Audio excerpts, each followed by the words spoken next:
Olá, queridos. Temos feito alguns estudos ultimamente sobre a segunda volta de Cristo.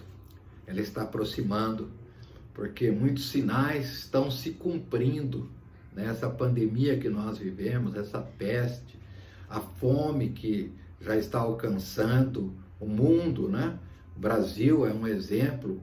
Quantas pessoas, hoje nós temos mais pessoas desempregadas do que empregadas, e realmente é uma situação muito complicada, e nós sabemos que tudo isso Jesus profetizou que iria acontecer no final dos tempos. Claro, esse assunto é muito mais amplo, não é isso especificamente em que eu quero entrar nesse momento, mas é um momento assim de nós estarmos alertados, né?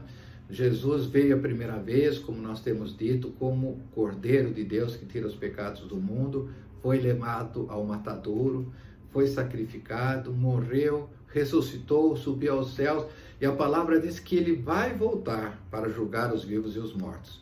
Jesus vai voltar para arrebatar a sua igreja, mas para julgar aqueles que não reconhecem a Jesus como enviado de Deus, como filho de Deus, como Deus, né? Então eles negam a Deus por causa disso. E nós vivemos um tempo de ateísmo muito grande, muito significativo, e essa volta de Jesus se aproxima. E no capítulo 17 de Lucas, Jesus fala sobre a segunda vinda dele, né? Em várias passagens. Nós lemos recentemente sobre Mateus 24, mas hoje vamos trabalhar em Lucas 17. E no verso 32, Jesus diz, olha um versículo curto, lembrai-vos da mulher de Ló. Olha, Lucas 17, 32. No contexto da volta dele, por que ele pede para a gente lembrar da mulher de Ló? Jesus fala sobre Noé, fala sobre o dilúvio, né? Em que as pessoas, na época de Noé, estavam assim, alegres, festejando, né? Casavam-se, tinham festas, não é nada de errado nisso, mas elas estavam distraídas, né? Compravam, vendiam, estavam muito distraídas, e veio a destruição. E mesma coisa no dia de Ló. Ló morava numa cidade chamada Sodoma, né? Tem as duas cidades, Sodoma e Gomorra. E nós sabemos que Sodoma significa, sodomia, significa homossexualismo, né? Relação anal. E aquela cidade tinha muita promiscuidade. E Ló era um homem de oração, ele orava contra o pecado daquela cidade, né? E num certo momento, Deus envia 2 anjos para a destruição daquela cidade. Mas ela estava assim, muito bem a cidade, ela também compravam, vendiam, tinham progressos econômicos, né? E era uma cidade progressista. E de repente veio a destruição. Agora, o que isso tem a ver com a mulher de Ló? O que eu vou querer mostrar para vocês, que essa mulher de Ló tinha um perfil, um comportamento que talvez muito de nós não temos hoje. Ela era uma mulher temente a Deus, quero mostrar isso para vocês. Mas quando a família de Ló sai da cidade, os anjos falam para Ló e a família, não olhem para trás, né? Corram, né? Vai em direção a uma montanha. Mas de repente a mulher de Ló olha para trás e ela se transforma numa estátua de sal, quer dizer, ela é morta na condenação junto com aquelas pessoas que habitavam em Sodoma, Gomorra, né, e algumas cidades vizinhas que são destruídas.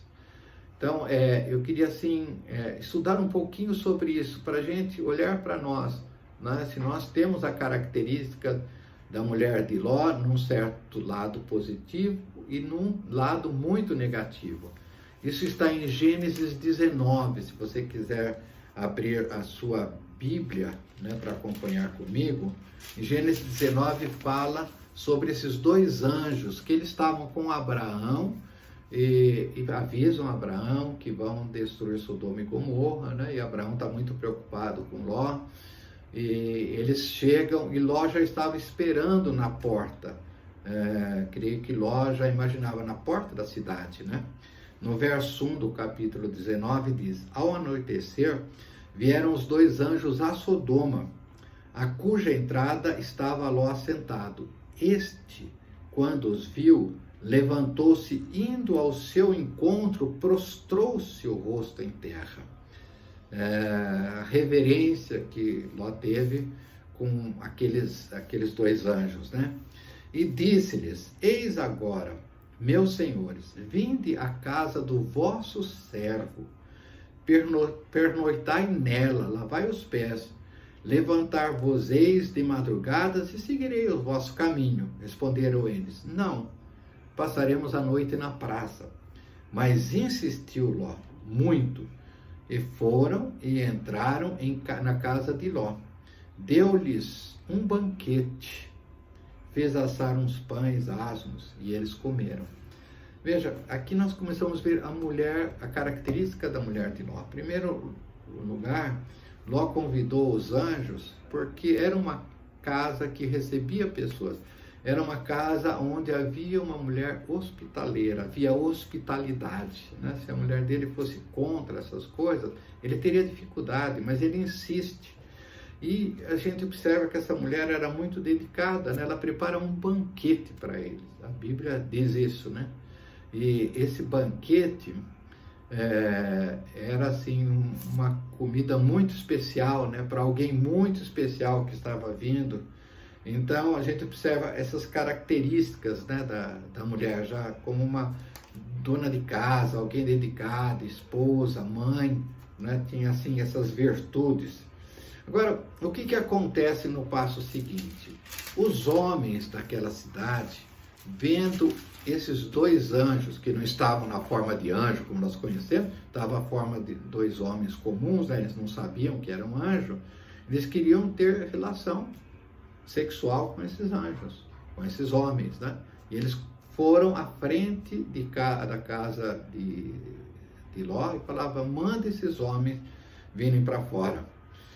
E no verso 7 diz assim: rogo-vos, meus irmãos, não façais mal. Olha que coisa preciosa no verso 8. Tenho duas filhas virgens e vos-lastrarei. Tratai como vos parecer. Porém, nada façais a estes homens, porquanto se acham sobre a proteção do meu teto. Ora, que coisa boa que a gente vê aqui. Se havia duas filhas virgens numa cidade promíscua, que virtude tinha essa mãe? Né? Uma mãe exemplar. Uma mãe que tinha temor de Deus, que cuidava da pureza das filhas. Então a gente observa isso, por exemplo, no mundo moderno, a gente não vê essas coisas, né? Claro, entre os cristãos, entre os religiosos, a gente vê. Mas o mundo moderno hoje é muito comum os pais até prepararem as filhas para não se engravidarem, coisas desse tipo, né? Mas, nesse caso, o ambiente era uma coisa terrível e essas filhas foram preservadas, elas estavam noivas, diz o texto, né? Então, aqui a gente vê que essas mulheres, essas duas virgens, tinham uma mãe exemplar, né? Agora, claro, os homens não aceitaram a proposta de Ló, eles continuaram invadindo, e os anjos, vendo que eles estavam já querendo entrar na casa de Ló, eles determinaram que todos ficassem cegos. Veja o verso 11: e feriram os anjos, né? Feriram os homens de cegueiras aos que estavam fora, desde o menor até o maior, de modo que se cansaram à procura da porta e não conseguiam mais estar assim enxergando, eles estavam totalmente perdidos, né? Então, o que significa isso? Que a mulher de Ló viu um grande milagre, né? Um milagre maravilhoso, milagre que nós não vimos. Imagina alguém mandar cegar todos os homens de uma cidade e eles ficam cegos. Quer dizer, que milagre, que Deus poderoso é esse? Ela deve ter imaginado, né? Ela viu, ela presenciou esse milagre naquele momento que ela estava com muito medo, né? O medo daqueles homens que iam invadir, o medo que iam tomar as suas filhas, né? Então ela viu esse milagre, né? Agora veja esse verso como é importante, o verso 13, os anjos dizem: nós vamos destruir esse local, porque o seu clamor, dizendo para Ló, o seu clamor se tem aumentado, chegando até a presença do Senhor, e o Senhor nos enviou para destruí-lo. Veja que homem de oração era Ló. Ele fazia clamor e o clamor subiu no trono de Deus. Veja que oração é essa, né? Agora, você imagina um homem que orava assim, diante do pecado da igreja, do pecado da cidade, desculpa, ele não poderia estar orando pela família? Claro, ele orava pela família, ele orava pela sua esposa, ele orava pelas suas filhas, tanto é verdade que elas eram virgens, ele orava pelos seus futuros genros, era um homem de oração. Eu com a minha esposa, nós oramos todas as noites pelos nossos filhos, pelos nossos genros, pelas nossas noras, pelos nossos netos, né? E a gente vê que Deus ouve essa oração. Então ela era uma mulher coberta de oração pelo marido que cobre a mulher com oração, né? Então é muito interessante a gente observar isso. Veja o perfil dessa mulher. No verso 15, ao amanhecer apertaram os anjos com Ló, dizendo: levanta-te, toma a tua mulher e as tuas filhas, que aqui se encontram, para que não pereças o castigo da cidade. Veja, 2 anjos dormiram na casa de Ló. A mulher teve esse privilégio, né? Quem de nós temos o privilégio de ter anjos dormindo na nossa casa? Isso é um milagre, né? Depois o verso 16. Como, porém, se demorassem, pegaram-no os homens pela mão, e ele e a sua mulher e as 2 filhas. Veja, os anjos pegaram pela mão, né? É como se Deus estivesse pegando pela mão. Veja aí a graça, o poder de Deus. Veja que privilégio tendo essa mulher, teve essa mulher, né? E no verso 17 diz: e havendo-os levado fora, disse um deles: livra-te, salva a tua vida, não olhes para trás, nem pares em toda a campina, foge para o monte, para que não pereças. É uma coisa assim, muito interessante isso, né? Por que o anjo fala para não olhar para trás, né? E nós vamos ver que, infelizmente, a mulher de Ló olha para trás. No verso 26 diz o seguinte: e a mulher de Ló olhou para trás e converteu-se numa estátua de sal. Bom, aqui está o ponto que nós queremos tratar, o ponto principal. Por que a mulher de Ló olhou para trás? O que levou ela a fazer isso? Qual era o problema dela olhar para trás? O problema da mulher de Ló é que ela amava aquele lugar, ela amava aquela cidade, ela amava aquela vida. Ela, apesar de ter temor de Deus, ela tinha vínculos fortes com aquela cidade, com o estilo de vida daquela cidade, não é? Embora Ló reagisse contra isso. Existe um versículo que está em Mateus 6:21. Onde estiver seu tesouro, aí também estará seu coração. Aonde está o seu tesouro? Aonde estão as coisas que você gosta, aí também vai estar o seu coração. Não é? Quando você ama a Deus, ama Jesus, o seu coração vai estar nisso. Esse é o seu tesouro, né? Agora, quando nós amamos o estilo de vida que nós vivemos, né? Quando nós amamos esse mundo, a palavra de Deus diz que quem ama o mundo é inimigo de Deus. né? As coisas que, quando a gente fala em mundo, são as coisas perversas do mundo, né? É interessante a gente observar que agora, com alguns retornos que nós estamos tendo da quarentena, nós percebemos assim as pessoas voltando para o shopping, né? Então, fiquei impressionado a gente vendo pessoas que vão às 4:30 da manhã para ficar na fila do shopping para poder entrar. Elas estão tão sedentas daquilo, né? Aonde está o tesouro dessas pessoas? Está o coração. Abrindo os bares, né? As pessoas vão assim nesses bares com música, formam filas, aquela aglomeração, né? Agora, é lógico que quem é de Deus, né, pode falar, não, meu coração não está nisso. Mas a mulher de Ló era uma mulher de Deus, né? Mas o coração dela estava nisso. Eu queria ler um texto para vocês aqui, em Lucas 22, aliás, Lucas 21. Lucas 21 também fala sobre a volta de Jesus, né? Fala sobre a necessidade de vigiar. 21, verso 34, né?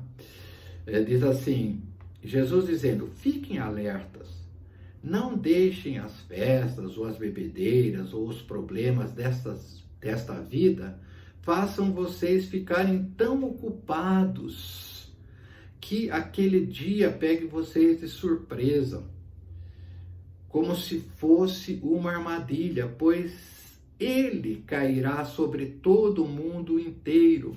Então Jesus está dizendo, olha, né, você pode falar, nossa, esse tempo nem é tempo de festas, não é tempo de glutonaria, não é tempo de beber, né? Mas, de qualquer maneira, o coração pode estar nessas coisas, né? Hoje, claro, nós temos, assim, outras realidades da época de Jesus.